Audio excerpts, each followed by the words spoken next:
குழந்தைகளே, இன்றைக்கி நம்ம பார்க்க போகிற கதை பள்ளி விடுமுறையில் பாட்டி வீடு.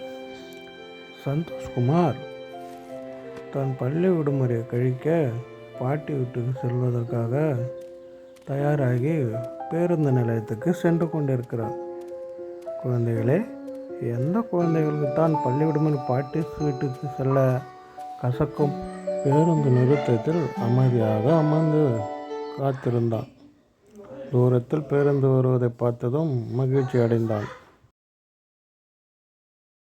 அதில் ஏறி தனக்கு பிடித்த தன்னோர சீட்டில் அமர்ந்தான்.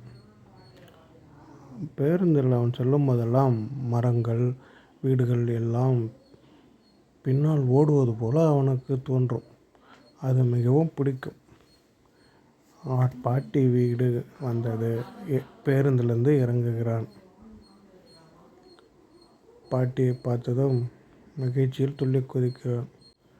வா சந்தோஷ் செல்லம் என்று அவர் பாட்டியும் அழைத்து சென்று அவனுக்கு உணவு தயாரித்து கொடுக்கிறார். மாலை வேளையில் அவனுக்கு பிடித்த கதைகளை சொல்லுகிறார். குழந்தைகளே, உங்களுக்கும் பாட்டி வீடு பிடிக்கும் தானே? இந்த வீடியோ உங்களுக்கு பிடிச்சிருந்தா லைக் பண்ணுங்கள், ஷேர் பண்ணுங்கள், சப்ஸ்கிரைப் பண்ணுங்கள்.